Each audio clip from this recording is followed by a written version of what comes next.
নমস্কার, আমি ঝুনু সরকার। প্রতিবারের মতো আমার এই চ্যানেলে আমি নিজের লেখা নিজে পাঠ করে থাকি। কখনো কখনো ছোট গল্প বলি, কখনো প্রবন্ধ বলি। আমার নিজের মনে থেকে সব কিছু আমি এখানে শেয়ার করি। আজ তেমনি একটা ছোট গল্প এনেছি তোমাদের কাছে। শোনো, এই ছোট গল্পের নাম রেখেছি ল্যাংচাদা। ল্যাংচাদা আজকে আমার মুখ্য বিষয়। গল্পের নাম ল্যাংচাদা। শুরু করি তাহলে। আমাদের বাড়ির পাশেই ছিল একটা লম্বা ফালি মতো দোতলা বাড়ি। এই দুটো বাড়ির ছাদ ছিল একেবারে লাগোয়া। একটা বাড়ি থেকে লাফিয়ে অনায়াসে পাশের বাড়ির ছাদে চলে যাওয়া যেত। ওই বাড়িতে থাকতো 3টে ছেলে আর তাদের বাবা মা আর ঠাকুমা। 3 ছেলের নাম মুক্তিনাথ, ভক্তিনাথ আর শক্তিনাথ। ছোট ছেলে সকলের কাছে শুধুই শক্তি। নাথটা সে কাউকে বলে না।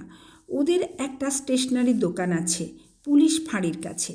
ওর বাবা আর বড়দা মানে মুক্তিনাথ এই দুজনে সকাল থেকে রাত অবধি কাজ করতো দোকানে। দুপুরে এই 1:30 নাগাদ বাড়ি এসে স্নান খাওয়া করে ঘণ্টাখানেক একটু রেস্ট করে তারপর ওরা আবার 5:30 থেকে দোকানের উদ্দেশ্যে রওনা দিত। মেজ ছেলে ভক্তিনাথ তখন কলেজে লেখাপড়া শেষ করার জন্য খুব মন দিয়ে গ্র্যাজুয়েশনের পড়া শেষ করার জন্য তৈরি হচ্ছিল। আর ছোট ছেলে শক্তিনাথের কথা এবারে আমরা বলবো। ছোট ছেলে শক্তি নিয়ম করে শরীরচর্চা করতো পাড়ার ক্লাবে। কালো রঙের খোদাই করা ছিল তার শরীর, তবে দেহের মাঝের অংশের তুলনায় মাথাটা একটু ছোট ছিল আর পা দুটো তেমন জুৎসই মোটাসোটা ছিল না। তাই বাবা প্রথমে আড়ালে ওকে ল্যাংচাদা বলতো। এই নামটা যখন শক্তির কানে যায় ও ব্যাপারটা মাকে জিজ্ঞাসা করে, কাকিমা কাকু আমাকে ল্যাংচা বলে কেন গো? মায়ের তো খুব বুদ্ধি, বলে আসলে তোর নাম তো শক্তি, শক্তিগড়ের ল্যাংচা ভারী বিখ্যাত। তুই খেয়েছিস কখনো? কিছু একটা বুঝে মা তা দুদিকে নাড়ায়। মা বলে, দাঁড়া, তোকে একদিন খাওয়াবো। তোর কাকার এক অফিসের বন্ধু ওদিকে থাকে, তাকে দিয়ে আনাবো বেশি করে। যাক, তাকে ল্যাংচার ব্যাখ্যা শোনানোর পর থেকে আমরা প্রকাশ্যে থেকে ল্যাংচাদা বললে তেমন একটা রেগে যেত না। স্কুলে তখন তো পাস ফেল ছিল প্রকটভাবে।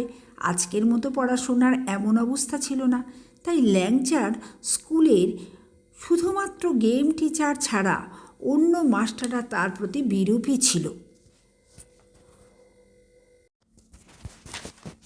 আমরা শুনেছি ক্লাস 8-এর পর থেকে 2 বছর অন্তর পরে ক্লাসে উঠত সে। ফলে বয়সটাও বেড়ে গিয়েছিল। গোঁফ দাড়ি নিয়েই স্কুলে যেত। স্কুলটা খুবই নামি আর বড় স্কুল, তবে খেলাধুলোয় ভালো বলেই বোধহয় তার প্রতি কিছুটা নরম ছিল সকলে। শক্তির ওই স্কুলের হেডমাস্টার ভীষণ কড়া, ছোটোখাটো চেহারার বিরাট ব্যক্তিত্ব আর ঠিক সেই রকমই গুণী মানুষ ছিলেন তিনি। অগাধ পাণ্ডিত্য। একবার সকলের সামনেই কি একটা প্রসঙ্গে ওই ল্যাংচাদাকে বলে, তোমাকে আমি অনেক সহ্য করেছি, কিছুতেই পড়ায় মন নেই তোমার? লোকের লজ্জা বলেও তো কিছু একটা থাকে, তোমার তো দেখছি সেটাও নেই। এবছর পাস না করলে আর স্কুলে রাখা হবে না, সোজা টিসি দিয়ে স্কুল থেকে বের করে দেব। এখন থেকে শুধরে যাও, পড়াশোনায় একটু মন দাও, না হলে যা বললাম তাই হবে, বলে হন হন করে এগিয়ে চলে যান। ল্যাংচাদারও তো প্রেস্টিজ বলে একটা জিনিস আছে। বন্ধু বান্ধবরা সবাই ওর লেখাপড়ার ব্যাপারটা জানে, কিন্তু ওর ব্যবহার খুবই ভালো। মাঝরাতেও কেউ এসে সাহায্য চাইলে ও ঠিক কাজ করতে এগিয়ে চলে যায়। তাই বন্ধুরা ওকে মোটামুটি ভালোই বাসে। ওই দিন কি একটা মিটিং ছিল টিফিন আওয়ার্সের পরে। গেম টিচার এসে ছাত্রদের বলে, 4 তলায় অনেক বেঞ্চ আছে, রামবিলাস মানে দারোয়ান ওগুলো মুছে পরিষ্কার করে দেবে। সব ছেলেরা যে কটা বেঞ্চ দরকার ওই 4 তলা থেকে নিচে নামিয়ে আনবে। স্যার তো বলে চলে গেলেন, কিন্তু 4 তলা থেকে 1 তলায় বেঞ্চ নামানো কি মুখের কথা? ছেলেরা তাই অ্যাসিস্ট্যান্ট হেডমাস্টারের কাছে গিয়ে জানায়। তিনি বললেন, তোদের অতগুলো সিঁড়ি বেয়ে বেঞ্চ নিয়ে নামতে হবে না 4 তলা থেকে। তোরা করবি কি, ওখানে বেঞ্চগুলো দড়ি বাঁধবি। দড়ি বেঁধে কিছু ছেলে ওপর থেকে ওই বেঞ্চগুলো নামাবে আর নিচে কিছু ছেলে থাকবে, তারা ওইটা ধরে সেই দড়িটা খুলে দেবে। ওকে, বুঝতে পেরেছিস তো? সবাই কাজে নেমে পড়ে। নিচে স্যারেরা এদিক ওদিক ঘুরছে। ল্যাংচাদা সবচেয়ে শক্তিশালী, সেই দড়ি বেঁধে বেঞ্চ নিচে নামাতে শুরু করে।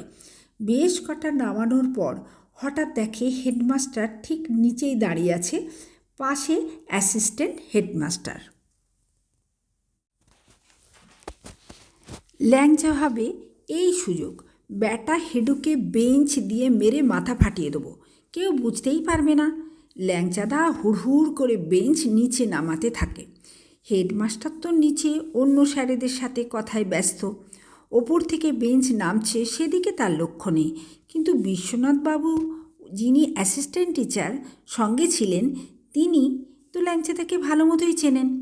জানে ছেলেটা কি ওস্তাদ, সঙ্গে সঙ্গে হেডমাস্টারকে প্রায় কোলে তুলে ওপাশে নিয়ে চলে যায়। ওপর থেকে নিজের মনেই বলে চলে ল্যাংচাদা, যা বাবা, হেডুর হেড তো ফাটানোই হলো না, একটা মোক্ষম সুযোগ হাতছাড়া হলো রে। বিশ্বনাথবাবুর বাঘের চেহারা, রেগে গেলে মুখ চোখ অন্যরকম হয়ে যায়। সোজা উপরে উঠে বলে, শক্তি, তোকে আর বেঞ্চ লাগাতে হবে না, নিচে গিয়ে বেঞ্চগুলো সাজিয়ে দে, বাকিরা তোর কাজ করে দেবে। এ যাত্রায় রক্ষা পেলেন হেডমাস্টার। এই রকম দুষ্টু বুদ্ধি ভরা ছিল ল্যাংচাদার মাথা। এবার আসি কালী পুজোর বাজি পোড়ানোর প্রসঙ্গে। বলেছিলাম ওদের একটা অনেক বড় দোকান আছে। কালী পুজোর সময় প্রচুর বাজি বিক্রি হয় ওদের দোকানে। সে বছর কালী পুজোর সময় আবহাওয়া একেবারে খারাপ ছিল, তাই বেশি বাজি বিক্রি হয়নি। কালী পুজোর পর জগদ্ধাত্রী পুজো হয়, কিছু বাজি তাতে বিক্রি হয়। বাকি বাজি সব শক্তি বাড়িতে নিয়ে চলে এসেছে পোড়াবে বলে। আমায় দেখায়, দেখ কত বাজি এনেছি।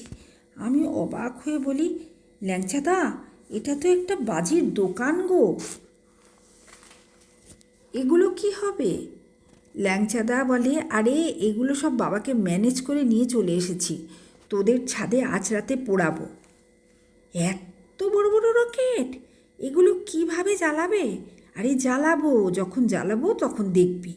রাতে সবাই আমাদের ছাদে আসে। ল্যাংচাদা তার বিখ্যাত রকেটগুলো নিয়ে আসে, এবার পোড়ানো হবে বলে। কত তুবড়ি, ওড়া তুবড়ি, বসা তুবড়ি সব জ্বালানো হলো। বড় বড় রং মশাল রাত একেবারে দিন করে ছেড়ে দিল। বড় চরকি ছাদময় ঘুরে ঘুরে বেড়ালো। এবার ওই বড় রকেট ছাড়া হবে। রকেটগুলো একটা ছোট আর মোটা বাঁশের মধ্যে নানা জায়গায় ফুটো করে প্রায় 10-12টা রকেট লাগানো হলো। এরপর সবাই মিলে তৈরি হয়ে একসঙ্গে রকেটগুলোতে আগুন দিতেই সেই ছোট বাঁশ নিয়ে রকেটগুলো উঁচুতে ছুটল। কোথায় যে পড়ল বোঝা গেল না, কিন্তু ছাড়ার পর যেন মনে হলো আকাশ ভেদ করে চলে যাবে। না, তা তো হলো না। কিছু পরে আমরা ছাদের আলো তখনও জ্বালাইনি, সবাই আছি। হঠাৎ পাশের একটা জায়গা থেকে প্রচণ্ড চিৎকার আর হইচই। ব্যাপারটা প্রথমে বুঝতে পারিনি। প্রায় 5-7 মিনিট পর দেখছি কারা যেন আমাদের বাড়িতে কড়া নাড়ছে। ওপর থেকে দেখছি ছাদ থেকে দেখছি নিচে কালো কালো অনেকগুলো মাথা। ল্যাংচাদার বন্ধুরা আমাদের ছাদ থেকে ওদের ছাদে লাফিয়ে একেবারে নিচে চলে গেছে। আমরা তখন ছাদে মাত্র 3 জন। এদিকে জোরে কড়া নাড়া চলছে। সবাইকে রেখে আমি নিচে নেমে গেছি। এই বাচ্চা, তোরা বাজি পোড়াচ্ছিলি? আমি ওদের দেখে তো ভ্যাবাচ্যাকা খেয়ে চুপচাপ দাঁড়িয়ে আছি। একবার মাথাটা দুদিকে নাড়াই, দেখলাম অনেকগুলো হিন্দুস্তানি লোক, এদের আমি মুখ চিনি। চল চল, এ তো বাচ্চা, অত বড় বাজি এ জ্বালাতে পারে কখনো? দেখি অন্য বাড়িতে। সারা পাড়া ওরা খোঁজাখুঁজি করে। প্রায় 8 ঘন্টা পরে জানা যায় ওখান থেকে কয়েকটা বাড়ির পর, যেখানে কয়েক ঘর হিন্দুস্তানি থাকে,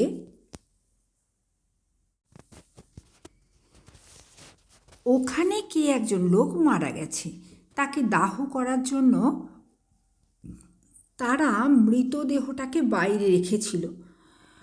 ওই বাজি ওই ছোট্ট মোটা বাঁশটা জ্বলন্ত অবস্থায় ওই কাপড় ঢাকা মৃতদেহের উপর গিয়ে পড়ে। সঙ্গে সঙ্গে তাতে আগুন লেগে যায়। অনেক কষ্টে আগুন নেভানো হয়। পাশেই থানা, তারা থানা পুলিশ কিন্তু করেনি, এটাই আমাদের সৌভাগ্য। পরের দিন বাড়ির সবাই যখন জানলো, শুধু ল্যাংচাদাই নয়, আমরাও বকাঝকা থেকে বাদ পড়িনি। কিন্তু বাবা মা এতটা জানলেও আরও ঘটনা আছে। প্রায় ঘণ্টাখানিক বাদে ল্যাংচাদা হাতে একটা ব্যাগ নিয়ে চলে যায় সেখানে। ওদের একটা ছেলেকে ডেকে বলে, বাবুয়া, কি হয়েছে রে, এখানে এত লোক কেন? বাবু আর দাদুই মারা গিয়েছিল।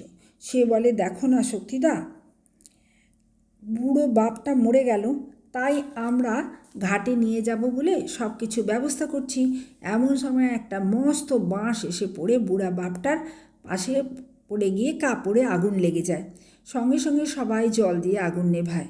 বুঝেছি, এখন কি করতে হবে বল, আমি এসে গেছি তো, সব ঠিক করে দিচ্ছি, দাঁড়া, আগে ব্যাগটা রেখে আসি, কলকাতা থেকে আসছি তো, এক্ষুনি আসছি মাকে বলে। এবার আরও কয়েকজন বন্ধুকে নিয়ে ওর মায়ের কাছ থেকে কিছু টাকা পয়সা নিয়ে চলে যায় রাতে। সব কিছু সেরে ফিরে আসে। পরের দিন ওই ল্যাংচাদা আমাদের সব বলে। সব জেনে বাড়ির লোক ল্যাংচাদাকে ক্ষমা করে দিয়েছিল। আসলে মাথাটা মোটা হলেও ল্যাংচাদার মনটা পরিষ্কার, তাই ভালোবাসা দিয়েই সবার মন জয় করে নিতে পারত।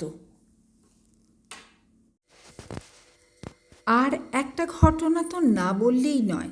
ডিসেম্বরের ঠান্ডায় হঠাৎ গলির মুখে এক পাগলি বুড়ির আবির্ভাব ঘটে। সব সময় নিজের মনে বক বক বক বক করে যায়, কারো সাথে কথা বলে না। প্রথম দিন ল্যাংচাদা তাকে নিয়ে গিয়ে মিষ্টির দোকান থেকে মিষ্টি কিনে খাওয়ায়। তারপর পাড়ার সকলকে বলে এক একজন করে ওই পাগলির খাবার বানিয়ে দিতে। ল্যাংচাদার নির্দেশে প্রত্যেকেই তার খাবার বহন করে। এরম বেশ কিছুদিন যায়। আস্তে আস্তে একটু একটু করে শারীরিক অবস্থার উন্নতি ঘটে।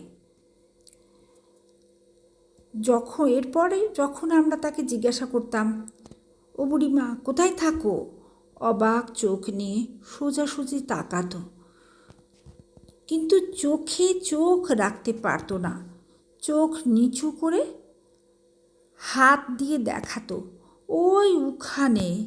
বাংলায় বললেও একটা টান থাকতো কথায়।